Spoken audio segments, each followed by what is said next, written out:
الحمد لله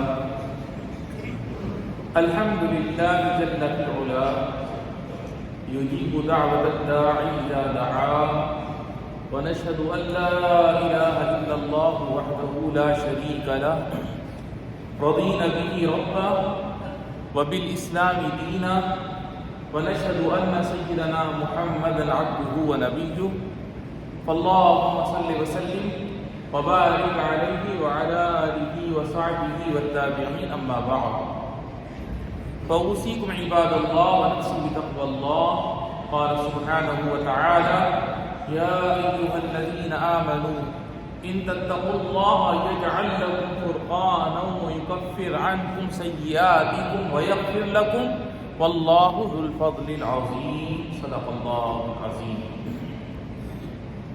برادران اسلام، میرے عزیز بھائیوں، آج ہمارے خطبے کا موضوع ہے دعا کی عظمت و فضیلت اور اس کے فوائد و برکات۔ حضرات گرامی، میرے مومن بھائیوں، بلا شبہ اللہ جل جلالہ کو پکارنا، اس سے سوال کرنا اور دعا مانگنا بہت پاکیزہ عمل ہے۔ دعا افضل ترین عبادات میں سے ہے، اس کا بہت عظیم اجر و ثواب ہے اور مرتبے میں یہ انتہائی بلند ہے، انتہائی بلند عبادت ہے۔ نبی کریم صاحب خلق عظیم صلی اللہ علیہ وسلم نے فرمایا الدعاء هو العبادہ، یعنی دعا عین عبادت ہے۔ پھر آپ صلی اللہ علیہ وسلم نے یہ آیت کریمہ تلاوت فرمائی وَقَالَ رَبُّكُمُ ادْعُونِي أَسْتَجِبْ لَكُمْ، یعنی اور تمہارے رب نے فرمایا ہے مجھے پکارو میں تمہاری درخواست قبول کروں گا۔ الغرض، رب ارحم الراحمین کی طرف سے اپنے مومن بندوں کو حکم دیا گیا ہے کہ وہ اس سے دعا کرتے رہیں، اسی سے مانگیں اور اسی سے امید لگائیں، اسی سے آس لگائے رہیں، تاکہ ان کے اندر یہ وجدان و یقین پختہ ہو کہ رب کریم جل جلالہ ان سے قریب ہے، ان کی مناجات کو سنتا ہے اور ان کی فریاد کا جواب دیتا ہے۔ جیسا کہ اللہ سبحانہ وتعالی نے فرمایا وَإِذَا سَأَلَكَ عِبَادِي عَنِّي فَإِنِّي قَرِيبٌ اجیب دعوت الداعی اذا دعان، یعنی اور جب آپ سے میرے بندے میرے متعلق سوال کریں تو میں قریب ہی ہوں، منظور کر لیتا ہوں درخواست کرنے والے کی عرضی، جبکہ وہ میرے حضور درخواست دے۔ یقیناً تمام انبیاء و رسول علیہ السلام دعاؤں کا اہتمام کرنے والے تھے۔ دعا ان کی محفوظ پناہ گاہ تھی اور ان کی زندگی کی قیمتی دولت تھی۔ ہر نبی نے اپنے رب کو پکارا، اس سے دعا مانگی اور اس کی بارگاہ میں التجا کی۔ چنانچہ سیدنا نوح علیہ السلام کے بارے میں باری تعالیٰ نے فرمایا وَلَقَدْ نَادَانَا نُوحٌ فَلَنِعْمَ الْمُجِيبُونَ وَنَجَّيْنَاهُ وَأَهْلَهُ مِنَ الْكَرْبِ الْعَظِيمِ، یعنی اور نوح نے ہم کو پکارا سو ہم خوب فریاد سننے والے ہیں اور ہم نے ان کو اور ان کے اہل و عیال کو بڑی تکلیف سے نجات دے دی۔ اسی طرح اللہ رب العزت نے اپنے خلیل سیدنا ابراہیم علیہ السلام کی دعاؤں کو قبول فرمایا، چنانچہ انہوں نے اپنے رب کی نعمتوں پر اس کی حمد کی اور دعاؤں کے قبول فرمانے پر ان الفاظ میں اس کی ثنا کی ان ربی لسمیع الدعاء، یعنی بے شک میرا رب خوب دعائیں سننے والا ہے۔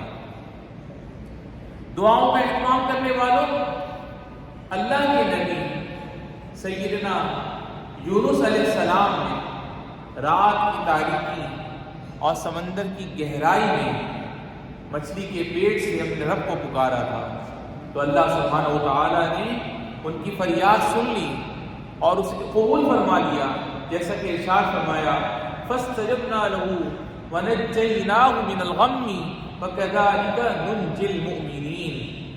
سو ہم نے ان کی دعا قبول کر لی اور ان کو اس گھٹن سے نجات دے دی، اور ہم اسی طرح اہل ایمان کو نجات دیا کرتے ہیں.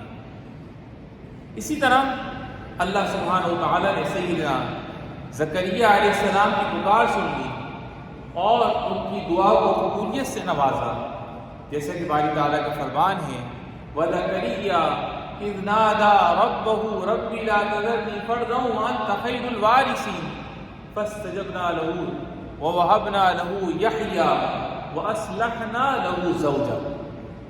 یعنی اور زکریا جبکہ انہوں نے اپنے رب کو پکارا کہ اے میرے رب مجھ کو لاوارث مت رکھ، اور سب سے بہتر وارث تو خود ہی ہے. بس ہم نے ان کی پکار سن لی اور ان کی خاطر ان کی بیوی کو اولاد کے قابل کر دیا. سبحان اللہ.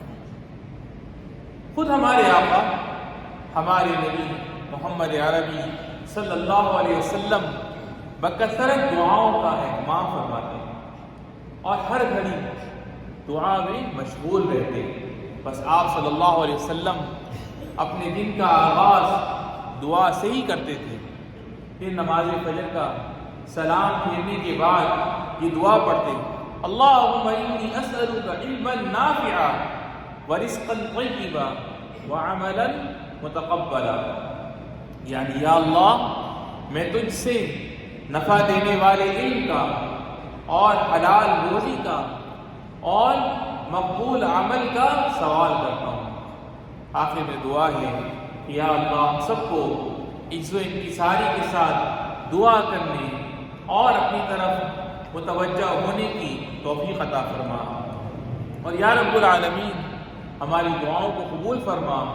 نیز ہم سب کو اپنی اور اپنے پیارے نبی صلی اللہ علیہ وسلم کی اطاعت کی توفیق عطا فرما، اور ان کی اطاعت کی توفیق عطا فرما جن کی اطاعت کا تو نے حکم دیا ہے یا ایھا الذین آمنوا اطیعوا اللہ واطیعوا الرسول واولی الامر منکم. یعنی اے ایمان والو اللہ کی اطاعت کرو اور رسول کی بھی اطاعت کرو، اور تم میں جو صاحب اختیار ہوں ان کی بھی اطاعت کرو. اقول قولی ھذا واستغفر اللہ لی ولکم فاستغفروہ انہ ھو الغفور الرحیم.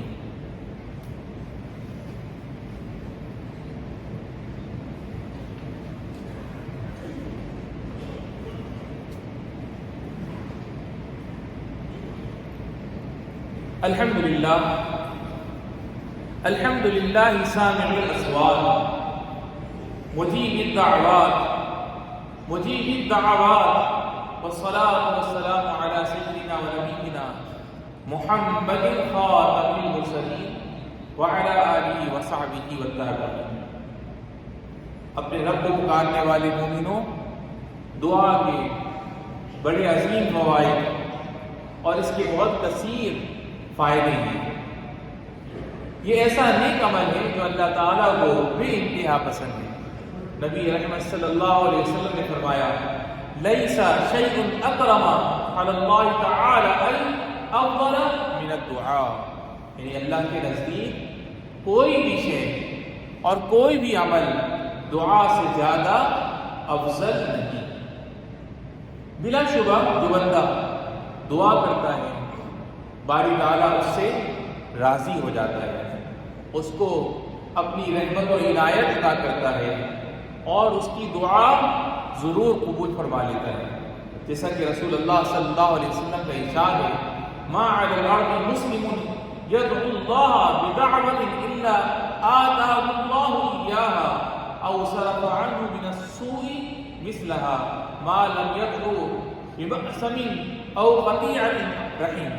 یعنی روئے زمین پر جو بھی مسلمان بندہ اللہ تعالیٰ سے کوئی دعا مانگتا ہے تو باری تعالیٰ اس کو یا تو اس کی مانگی ہوئی چیز عطا کر دیتا ہے یا اس دعا کی برکت سے اتنا ہی شر اس بندے سے ہٹا دیتا ہے جب تک کہ وہ کسی گناہ کی یا قطع رحمی کی دعا نہ کرے. رب ارحم الراحمین بندوں کی دعا سے بہت خوش ہوتا ہے. وہ ایسے بندوں کے لیے آسمان کے اور رحمت کے دروازے کھول دیتا ہے اور آفات اور بلاؤں سے انہیں محفوظ رکھتا ہے۔ نبی رحمت للعالمین صلی اللہ علیہ وسلم کا ارشاد گرامی ہے، لا يرد القضاء الا الدعاء، یعنی دعا ہی تقدیر کو بدل سکتی ہے، یعنی دعا کے علاوہ کوئی اور شے تقدیر کو نہیں بدل سکتی۔ بس مومن پر لازم ہے کہ وہ حضور قلب اور خشوع و خضوع کے ساتھ دعا کرے اور اسے زمین و آسمان کے مالک جل جلالہ کی رحمت اور اس کے کرم پر بھرپور اعتماد ہو اور دعا کی قبولیت کا یقین ہو۔